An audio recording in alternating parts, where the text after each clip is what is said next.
Mateus 24, amém? Tem gente que fica até com medo de Mateus 24, né? Jesus, vai acabar o mundo. Calma, irmãos. Amém? Vamos ler a partir do versículo 32. 32, amém? Jesus fala assim, irmãos: aprendei, pois, a parábola da figueira. Quando os ramos se renovam e as folhas brotam, sabeis que o verão está próximo. Da mesma forma, quando virdes todas essas coisas, sabeis que ele está próximo às portas. Em verdade vos digo que essa geração não passará sem que todas essas coisas aconteçam. Céus e terra passarão, mas as minhas palavras nunca. Mas quanto ao dia e a hora, ninguém sabe, nem os anjos dos céus, nem o Filho, senão somente o Pai. Pois a vinda do Filho do Homem se dará à semelhança dos dias de Noé. Porque nos dias anteriores ao dilúvio, todos comiam, bebiam, casavam e davam-se em casamento até o dia em que Noé entrou na arca. E não se deram conta até que veio o dilúvio e levou a todos. Assim também será a vinda do Filho do Homem. Então, estando os dois homens no campo, um será levado e o outro deixado. Estando duas mulheres a trabalhar no moinho, uma será levada e a outra deixada. Portanto, vigiai. Pois não sabeis em que dia vem o vosso Senhor, mas compreendei isto: se o dono da casa soubesse a que hora da noite o ladrão viria, vigiaria e não deixaria arrombar a sua casa. Por isso, ficai também preparados, pois o Filho do Homem virá numa hora que não esperais. Amém? Vamos orar? Feche os olhos, irmãos. Pai amado, como é bom olhar para a Tua palavra, que é o pão nosso de cada dia, que é o pão que nos fortalece no dia da tribulação, que é o pão que nos mantém andando, perseverantes, confiantes, ó Pai, na Tua palavra, porque tudo pode passar, Senhor, mas a Tua palavra jamais passará, Deus, até cumprir aquilo que ela foi designada, Senhor. Nós sabemos o poder que há na Tua palavra e nós queremos ser essa terra fértil, aonde a Tua palavra cai e gera frutos, a 30, 60, 100 por um, ó Pai. Então nós te pedimos, libera esse poder que há na poderosa semente, Pai, para que gere em nós, ó Pai, frutos para a Tua glória, em nome de Jesus. Amém, irmãos? Glória a Deus. Irmãos, esse texto de Mateus 24 é muito conhecido, amém? Na verdade, ele é mais conhecido, o começo do Mateus 24. É o texto mais usado para falar sobre os fins dos tempos, escatologia, né? É o texto mais usado. Jesus aqui, ele dá um detalhamento de como vai ser as coisas, o tempo dos os últimos dias. Ele dá um detalhamento do que haverá naquele lugar. E é legal, porque o início do Mateus 24, como ele começa, como que Jesus, ele dá esse panorama dos últimos dias. Ele estava andando com seus discípulos, aí ele fala, está vendo esse templo, né? Não ficará pedra sobre pedras. E aí a palavra de Deus diz que os discípulos, se aproximando dele em particular, faz uma pergunta, irmão. Os discípulos, se aproximando dele, ele estava sentado no Monte das Oliveiras e os seus discípulos chegou em particular e fizeram a seguinte pergunta. Foi dessa pergunta que começou todo esse detalhamento. Ele falou assim, dize-nos quando essas coisas acontecerão e que sinal haverá da tua vinda no fim dos tempos. Amém, irmãos? Essa foi a pergunta. E, cara, eu queria que nós nos espelhássemos nesses discípulos que conseguem chamar Jesus em particular e fazer perguntas que nem todos fazem. E ter coragem de fazer perguntas para Jesus, de tipo assim, Jesus, mas por que isso está acontecendo comigo? Né? Jesus, o que vai acontecer comigo?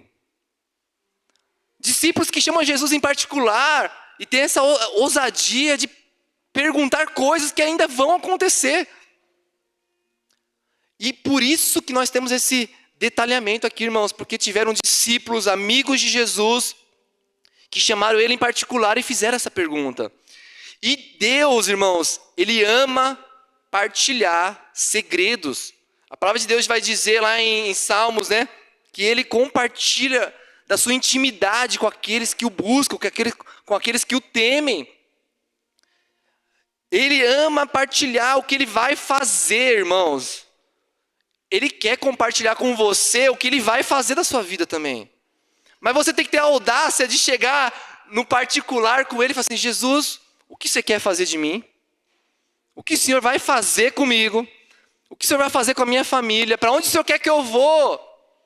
Amém? Vocês têm feito essas perguntas no particular? Porque ele quer compartilhar com nós o que ele vai fazer. Da mesma forma que ele compartilhou aqui. Quando ele estava para destruir Sodoma e Gomorra, ele falou assim, esconderei eu do meu servo Abraão o que eu estou para fazer? Cara, Deus, ele se questionou. Ele falou assim, eu vou esconder o que eu vou fazer do meu servo Abraão? Olha que bênção, irmãos. Imagina ele falar isso para a gente. Eu não vou falar para o Kleber o que eu vou fazer com ele daqui 5 anos? Eu não vou compartilhar com ele o que vai ser dos filhos dele? Olha só. Porque ele compartilha o que ele está para fazer com seus amigos. Amém? Aleluia. E ele compartilhou com Abraão o que ele estava para fazer. Amém, irmãos? Então, ele ama partilhar os seus planos, os seus sonhos, os seus projetos. Basta os seus amigos se achegar em particular e fazer perguntas a ele. Aleluia. Glória a Deus. Abacuque 2:1, ele fala assim, ó. Por-me-ei na minha torre de vigia, colocar-me-ei sobre a fortaleza e vigiarei para ver o que Deus me dirá e que resposta eu terei à minha queixa. Então, irmãos, esse é o lugar particular com Jesus. Irmãos, eu queria provocar vocês aí e fazer perguntas audaciosas. O que o Senhor vai fazer, Jesus? Senhor, olha essa situação, como o Senhor vai mudar ela? Eu não sei. Compartilha comigo. Amém, irmãos? A gente tem que ter... Davi era um pouco assim, né? De ser transparente com Jesus e fazer perguntas e abrir o teu coração, porque no lugar particular nós temos essa liberdade. Amém?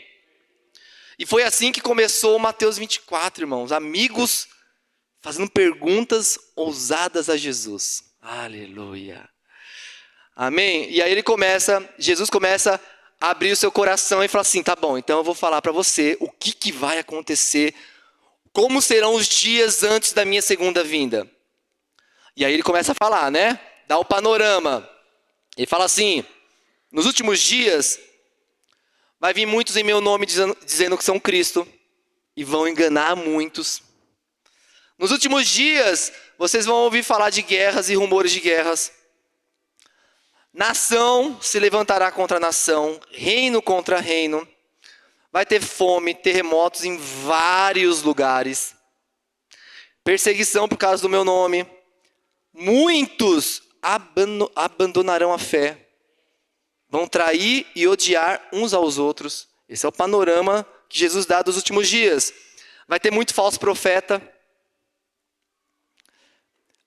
Pessoal, isso aqui é Jesus falando, não é? Eu sei que parece com hoje, mas é Jesus falando como vai ser. Eu sei que está parecendo com os dias de hoje.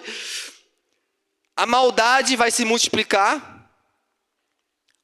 O amor de muitos esfriará. Mas ele continua. Mas quem perseverar até o fim será salvo. E este evangelho do reino será pregado por todo mundo. Então virá o fim. Aleluia. esse é o panorama que Jesus deu dos últimos dias, esse é o contexto, e depois disso, a gente vai entrar nesse texto que a gente leu, que ele fala assim: irmãos, aprendei com a figueira. Amém? Então Jesus fala assim, ó, olha para a figueira e vamos aprender com ela. Porque, e aí é legal, porque ele dá um exemplo de uma figueira que era um fruto super comum daquela época. Todo mundo sabia o ciclo da vida da figueira, né? Porque é que nem a gente quando era menor, que toda rua tinha uma árvore de amora, né? Tinha uma árvore de jabuticaba. Fazia parte da nossa infância, você sabia quando ia dar, você sabia qual a estação certa que dá. Por quê? Porque fazia parte da nossa vida, toda rua tinha uma. Aleluia! A figueira era isso para aquele povo. Então eles conheciam as estações, eles conheciam quando que estava mudando de estação, quando que ia frutificar. Eles tinham esse detalhamento. E ele fala assim, e aí o que eu queria trazer o primeiro ponto para nós aqui ele fala assim, preste atenção nessa mudança de estação. Da mesma forma que quando começa a cair as folhas, você sabe que está vindo o verão. Quando você vê essas coisas acontecendo, saiba que o sol da justiça está vindo.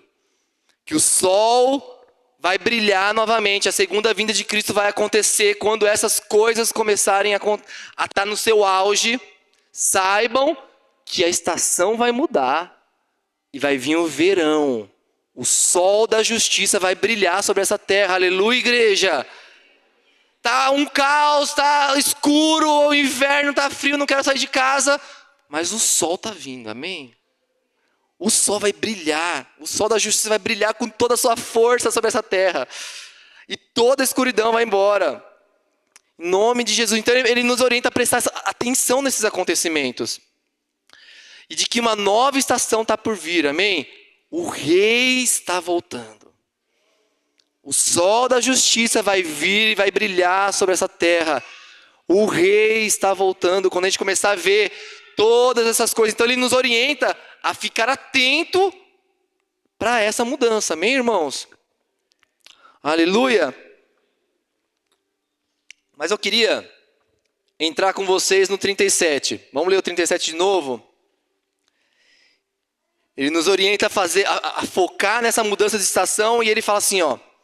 Como foi nos dias de Noé, assim também será na vinda do Filho do Homem.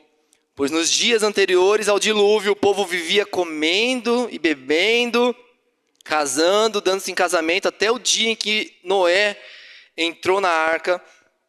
Eles nada perceberam, até que veio o dilúvio e levou a todos. Assim acontecerá na vinda do Filho do Homem. Amém, irmãos? E eu amo essa passagem, amo falar sobre os dias de Noé. E eu queria dar um foco com vocês aqui. Jesus fala que a sua segunda vinda vai ser muito parecida com os dias de Noé. Amém? Que estava todo mundo comendo, bebendo, e ninguém percebeu que tinha uma família batendo martelo e levantando uma arca. E a chuva veio, e eles não tinham nada preparado e levou a todos, amém? Jesus fala que vai ser algo muito parecido, as pessoas vão estar desatentas, por isso que ele fala assim, ó, aprendei com a figueira. É um povo que está atento à mudança das estações. E eu queria olhar um pouco com vocês, irmãos, os dias de Noé, amém? Vamos voltar lá para os dias de Noé? Gênesis 6, vamos ler desde o 5. Gênesis 6, versículo 5. Vamos explorar um pouco a situação dos dias de Noé.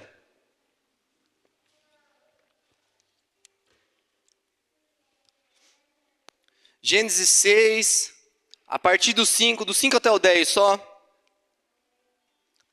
Esse texto é maravilhoso, amém? E diz assim: o Senhor viu que a perversidade do homem tinha aumentado na terra e que toda a inclinação dos pensamentos do seu coração era sempre e somente para o mal. Então o Senhor arrependeu-se de ter feito o homem sobre a terra, e isso cortou-lhe o coração, tá a minha versão. Tem algumas versões que pesou o coração de Deus. E disse o Senhor: farei desaparecer da face da terra o homem que criei, os homens e também os animais grandes, os animais pequenos e as aves do céu. Arrependo-me de havê-los feito. Cara, mas esse 8, irmãos, é uma explosão. Mas ele fala assim, ó, porém,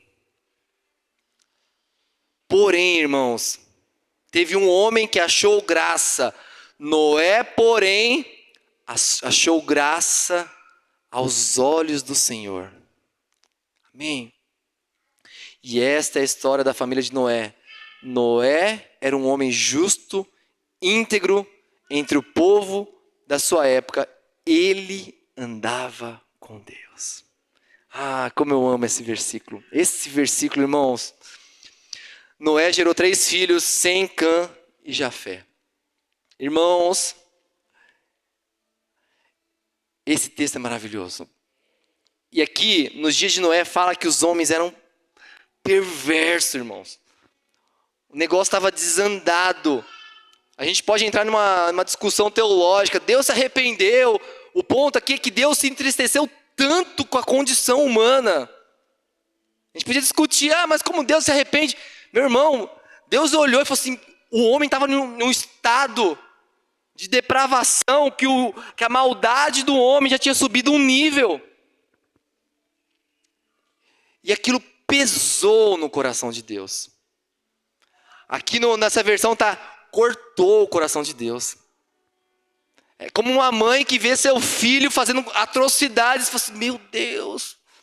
Eu lembro uma vez que minha mãe foi chamada na escola, que eu briguei com o menino, e a diretora falou, seu filho é um animal. E aquilo cortou o coração da minha mãe. Né? Como assim? Vai para a igreja. Segunda a segunda. E a mãe ouve, seu filho é um animal. Aí o Tom não ia um dia para a escola, ficava empinando pipa, e a diretora trombou nos livros e chamou minha mãe, seu filho não veio para a escola. E aquilo cortou o coração, porque via o filho, assim, como assim? Né? A mãe é uma bênção, né? O filho é sempre uma bênção, meu filho, meu filhinho. E alguém vem e fala assim, seu filho é um tranqueira. E aquilo pesa o coração, irmão. É de doer, né, mãe? É de doer o coração. É. Meu Deus, irmãos. Porque existe, irmãos, uma medida. Existe uma medida. Chega um ponto que Deus tem que intervir. Existe uma medida, irmãos, que até nos dias de hoje, irmãos, se existe um lugar onde a maldade chegou a um limite, Deus vai intervir. Foi assim com Sodoma e Gomorra. Sodoma e Gomorra, tem alguns textos, Gênesis 15, 16, fala assim, e esta é a 4ª geração, tornará para cá, porque a medida da injustiça dos amorreus não está cheia ainda. Deus fala que quando o povo foi conquistar ali Canaã, tudo, ele falou assim, calma, porque a medida da maldade daquele povo não tinha chegado no limite aonde Deus poderia liberar o juízo. O que não aconteceu com Sodoma e Gomorra. 18, 20 e 21 diz assim, disse-lhe pois o Senhor, as acusações contra Sodoma e Gomorra são tantas, e o seu pecado é tão grave, que descerei para ver o que eles têm feito, se o que eles têm feito corresponde ao que têm ouvidos. Cara, a maldade, irmãos, eu falo muito isso com a Tainá. Existe quando a maldade é tão grande que a maldade amaldiçoa a terra, o espaço físico. Pode ver, onde existe um índice de maldade, pega de prostituição, aquele espaço vai ter prostituição, vai ter drogas, vai ter homicídio, vai ter abuso infantil. É um negócio que amaldiçoa a terra, irmãos. O nosso pecado, ele é tão sujo que ele amaldiçoa o espaço físico. Por isso, nós não podemos conviver com o pecado na nossa casa, irmãos. Porque ele é tão sujo que ele amaldiçoa a terra. Ele amaldiçoa a terra, irmãos. Quando Caim matou Abel, cara, o sangue de Abel clamava. A terra clamava justiça. A terra clama justiça. Por isso que o clamor chega a Deus daquela maldade que existe ali. É louco. Amém, irmãos? A maldade daquele povo era muito, cara. A maldade daquele povo chegou ao limite. Chegou ao limite, irmãos. E Deus teve que intervir. Tem uma canção que eu gosto demais, acho que é o do Diante do Trono Kids, né? Fala assim: todo mundo era mal, todos os meninos levados, ninguém obedecia, papai ou mamãe. E aí tem uma parte dessa música que me pega muito, fala assim: e Deus se entristeceu, o homem. Cara, essa maldade, eu acho que mais do que o arrependimento, o coração de Deus ficou pesado, irmão. Amém? E aquela geração estava perdida nas trevas. Então, irmãos, sabe o que eu amo no Evangelho? É que Deus, Ele sempre vai tentar arrumar um meio para trazer salvação. Sempre, irmãos. Deus sempre vai buscar um meio para gerar salvação. Deus estava com o seu coração pesado, aquela geração estava... Mas Deus, a graça de Deus, sempre vai buscar uma forma de salvar. Sempre. Onde existe perdição, onde existe morte, Ele sempre busca uma forma de gerar salvação. Aleluia! Cara, Ele sempre busca um intercessor. Jeremias 22:30 fala assim, ó, busquei. Isso é Deus falando, irmão. Fala assim, eu busquei um que se colocasse na brecha. Por quê? Porque Ele queria salvar. Eu busquei uma pessoa para que eu não liberasse juízo. E nesse texto de Jeremias ele fala assim, eu busquei um entre vocês para que eu pudesse gerar salvação, mas eu não encontrei ninguém. É um pouco da intercessão de Abraão, quando Deus falou assim, eu vou destruir Sodoma e Gomorra. Ele falou assim, mas Senhor, se tiver 50 justos ali, não vou destruir. Mas se tiver 40, se tiver 30, se tiver 20, se tiver 10. Só tinha uma família justa naquele lugar. E Deus tirou aquela família. Porque Ele sempre vai buscar uma forma, irmão, de salvar. Nosso Deus, Ele ama salvar. Ele ama salvar. E quando a gente estava lá perdido, no meio das trevas, Ele arrumou uma forma. Ele mandou seu Filho unigênito para nos salvar. Aleluia. A gente estava perdido, irmão. Nós éramos esse povo perverso que só pensa no mal, coração maldoso. Nós nascíamos com uma origem já caída. E Ele mandou seu Filho para nos salvar. Ah, Jesus, obrigado. Isso é a graça de Deus, irmãos. E eu amo isso porque o texto ele vai falar assim que mas a graça de Deus encontrou um homem, irmão. No meio daquela perversidade, no meio daquela pecaminosidade, um povo perdido nas trevas, a graça de Deus encontrou um homem que se chama Noé. A graça de Deus, isso muda tudo, irmãos. Mas, porém, entretanto, Deus encontrou Noé. A graça de Deus encontrou Noé.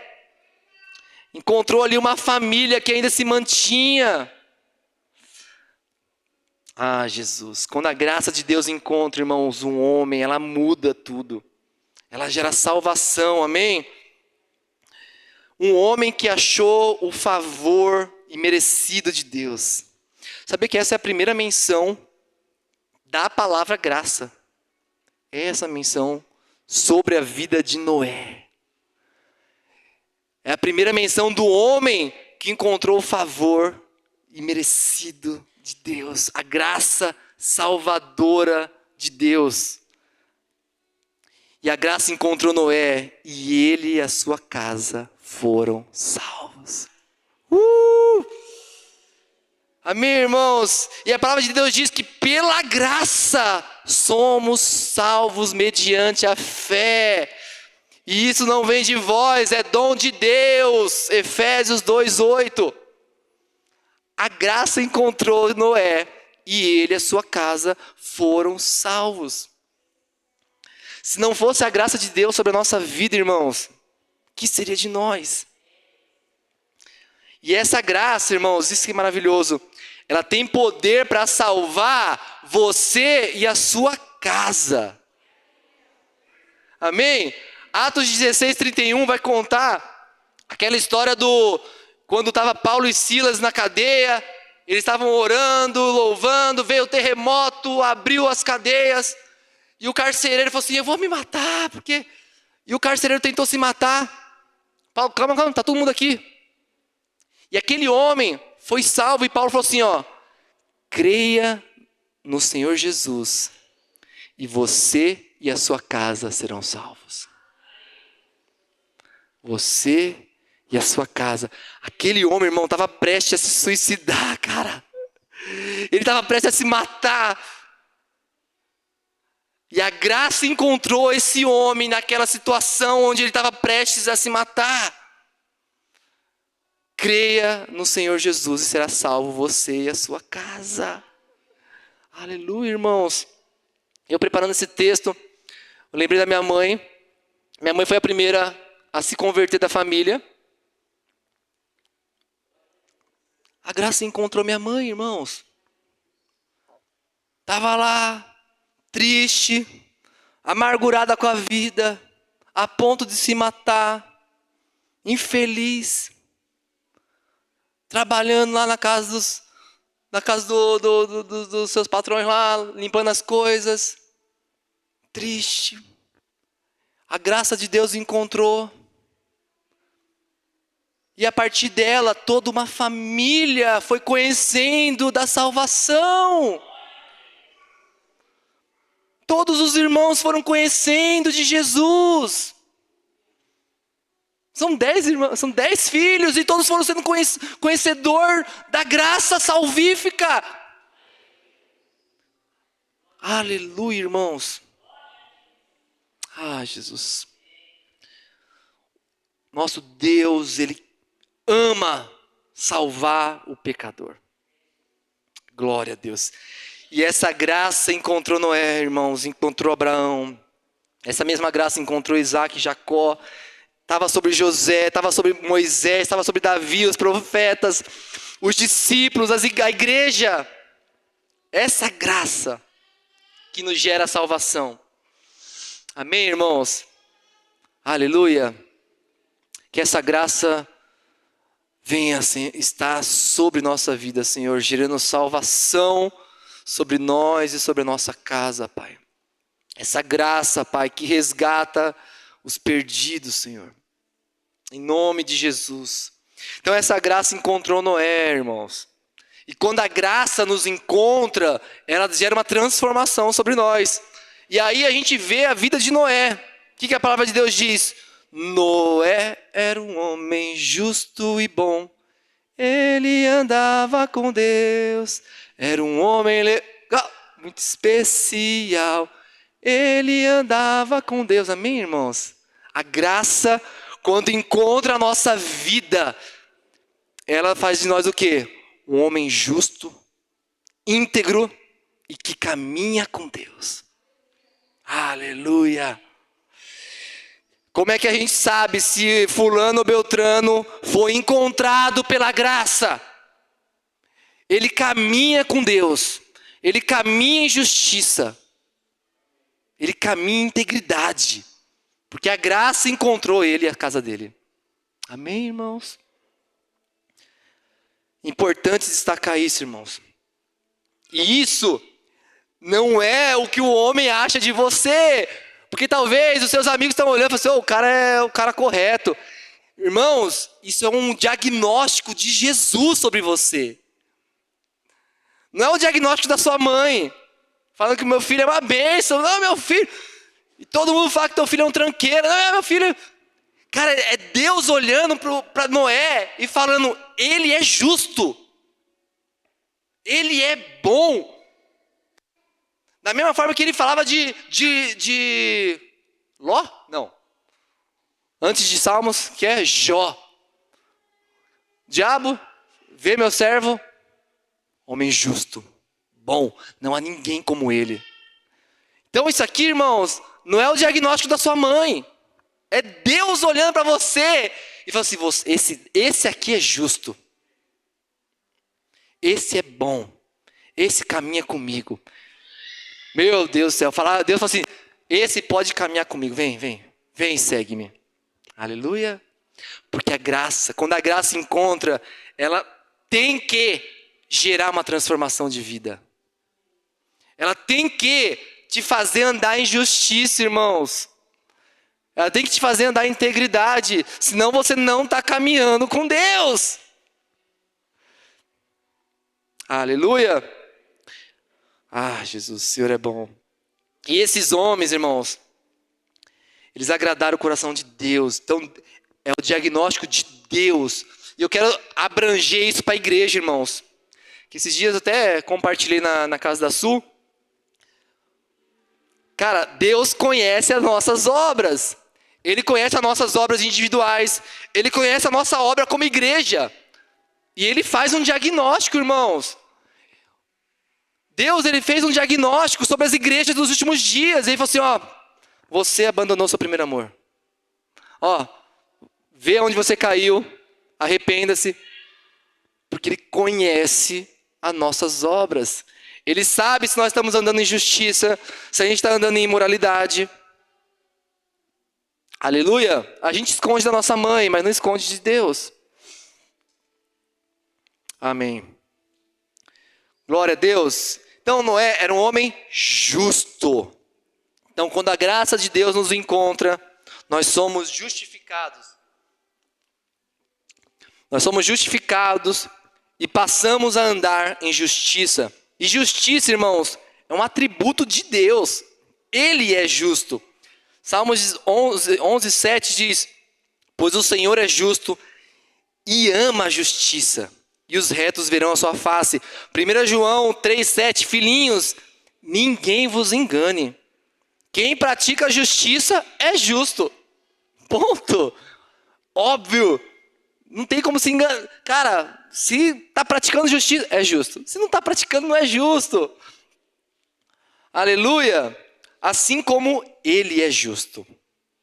Então, andar em justiça, irmãos, é andar debaixo desse atributo de Deus. Aleluia. É andar ao lado de Cristo. E a igreja dos últimos dias vai amar a justiça. Amém? Eu até coloquei aqui, uma das qualidades do justo é a fidelidade com a verdade. Amém? Ele é fiel à verdade.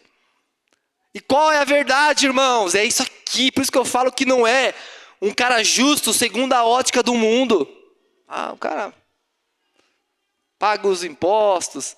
Não, isso aqui é uma justiça segundo a verdade. Aqui, irmãos, é você andar de acordo com isso, com esses mandamentos. Até conversando com a Tainá, tipo assim, às vezes a gente bate o olho em algumas pessoas que não conhecem a Jesus, e fala assim, o cara até que é. Mas, irmãos, é isso, cara. É o cara que cumpre. Ouve e obedece os mandamentos. Pessoal, acho bem difícil alguém que não conhece a Jesus e a sua palavra caminhar nessa justiça. Amém?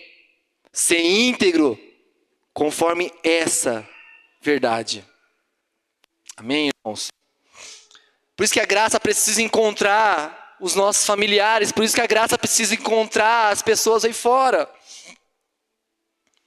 Amém? O justo não trai a verdade, o justo permanece íntegro. Ele não muda, o justo não muda porque todos mudaram. Ele permanece.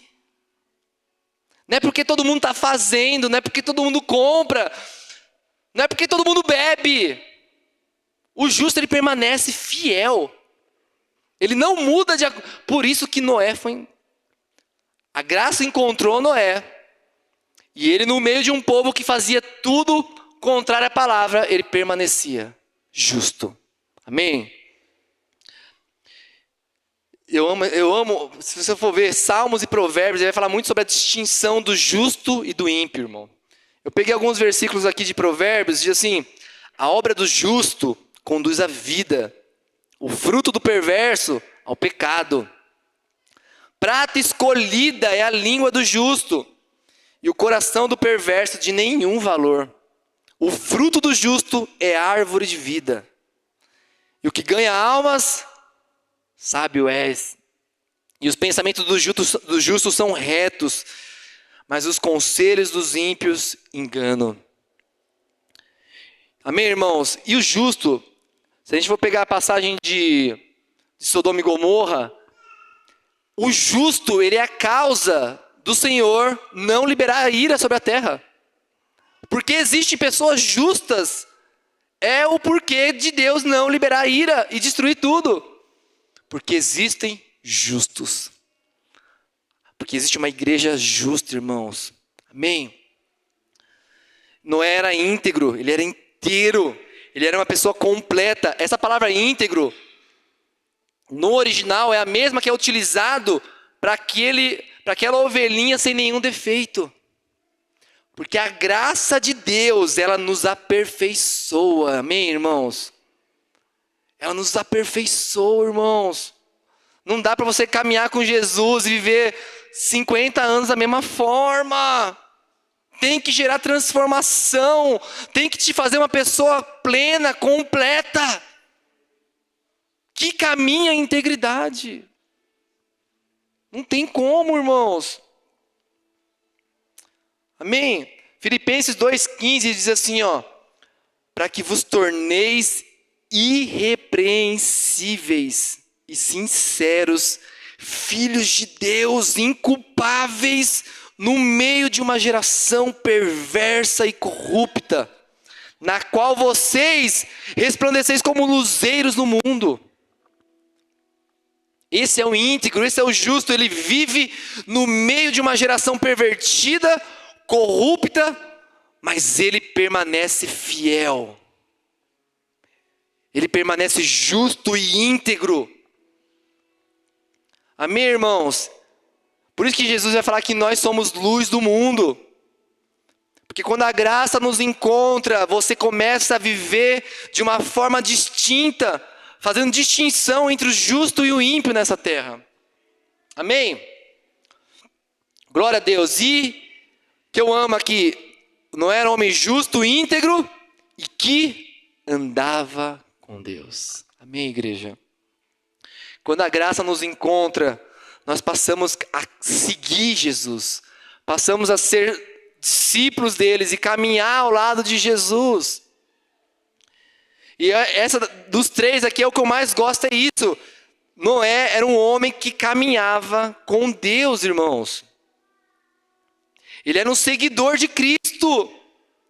E assim, irmão, e assim seremos como igreja nos últimos dias, uma igreja que caminha ao lado de Jesus. Eu quero muito, irmão, me espelhar na vida de Noé. Um homem que caminhou com Jesus. E foi salvo, ele e a sua casa. No meio de uma geração perdida, um homem que caminhou com Deus, salvou ele e a sua casa. Amém? E Jesus, ele sempre faz esse convite para a gente, irmãos, de caminhar. Quando a gente se encontra com a graça que se chama Jesus, ele fala assim: tá bom, Agora vem e segue-me. Agora vinde. Vinde, comei, bebei. Esse é o convite da graça que fala lá em Isaías. É sempre um convite para a gente caminhar junto com Jesus. E a primeira menção desse andou é a menção de Enoque. A palavra de Deus diz que Enoque andou com Deus, já não era mais. Deus o tomou para si. Aleluia.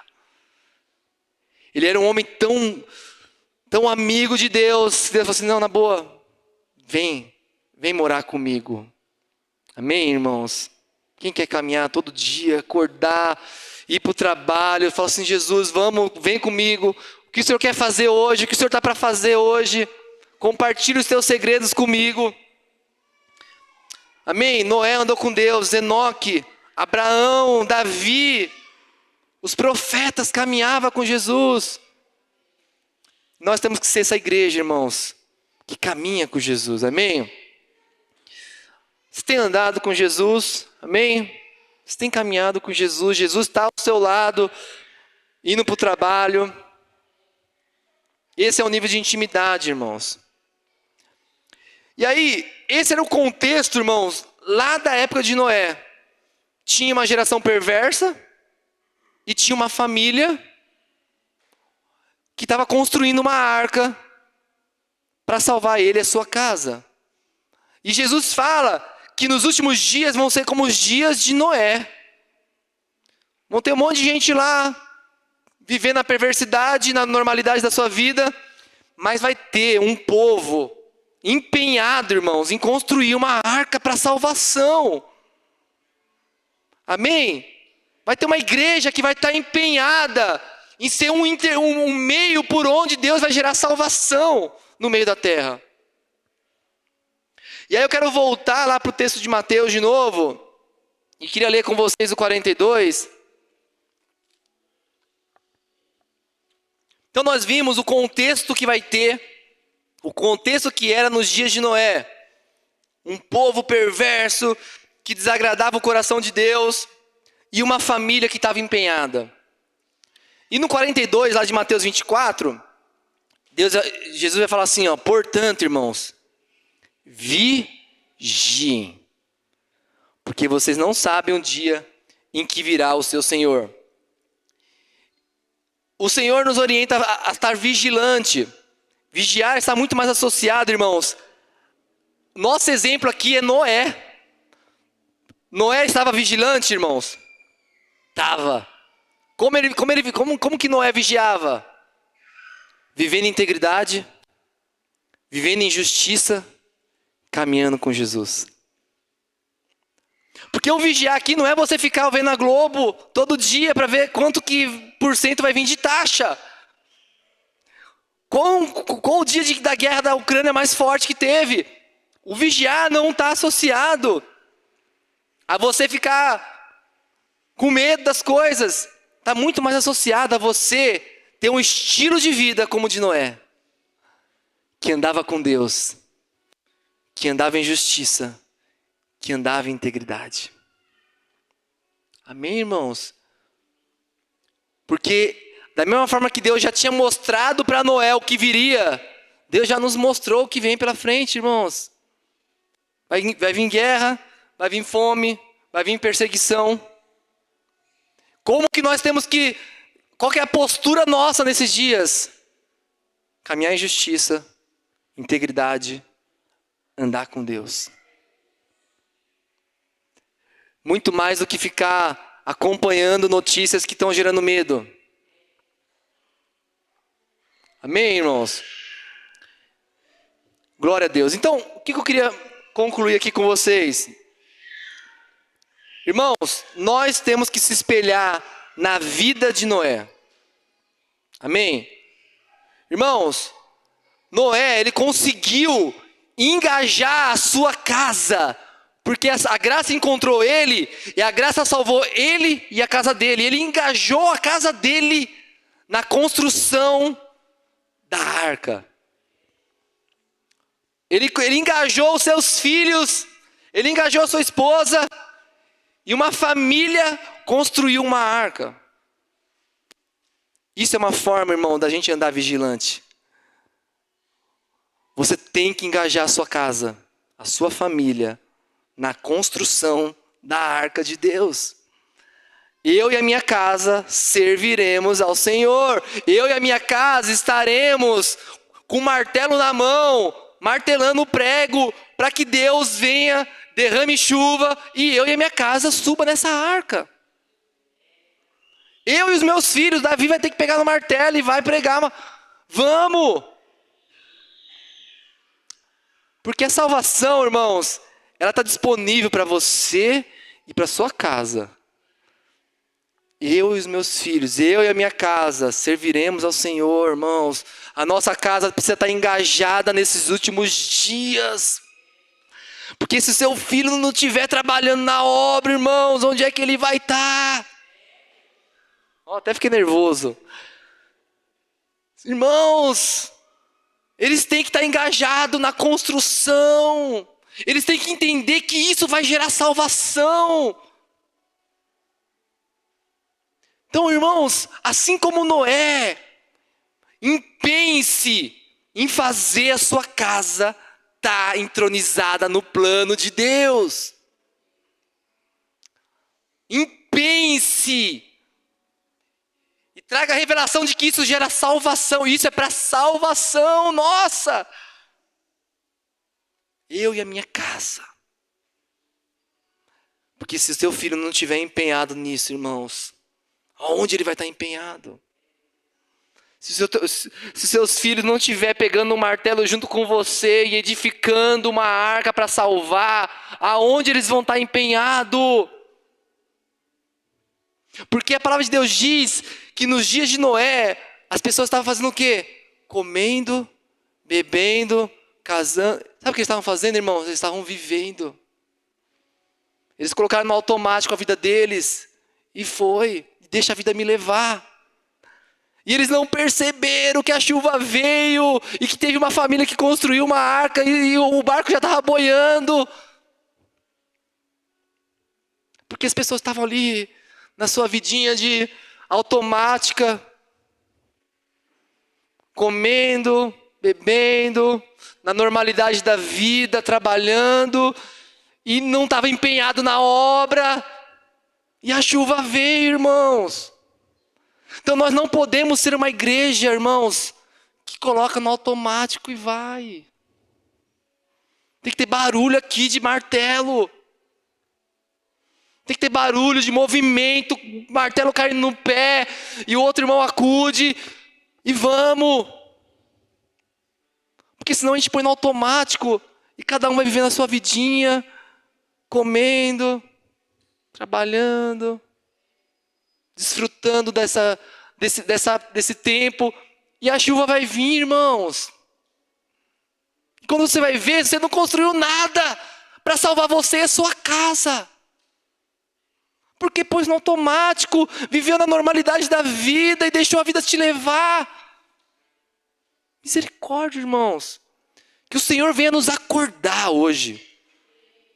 Que o Senhor venha nos despertar e mostrar para a gente que tem muito trabalho para frente. Tem muito, irmãos. Amém? Irmão, tem muito trabalho para frente. Tem muito o que ser construído ainda. Então vamos acordar. A gente precisa construir esse lugar de salvação. E que o Senhor nos liberte da normalidade da vida. Nos liberte do automático, irmãos. Uma casa que vai sendo empurrada sem novidade de vida.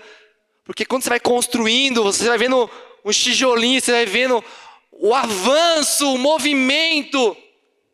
Mas quando você está na inerte, você fica vendo nada.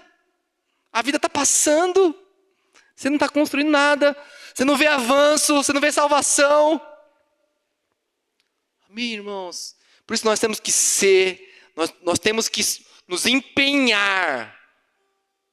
Nós temos que nos empenhar. Isso vai exigir esforço nosso. Esforço, irmãos. Nós temos que ser intencional nisso. E é fácil? Não é fácil. Vamos falar de coisas práticas? Você está conseguindo fazer um culto no lar? Você está conseguindo fazer teu filho decorar algum versículo? Porque não é fácil. Isso é intencional. Isso é construção, irmãos. Isso é martelinho. Todo dia. Noé ficou construindo um bom tempo. Mas se não está fazendo, irmãos, não está levantando o barco. Está conseguindo orar com seus filhos, com a sua esposa? Esse é o mínimo.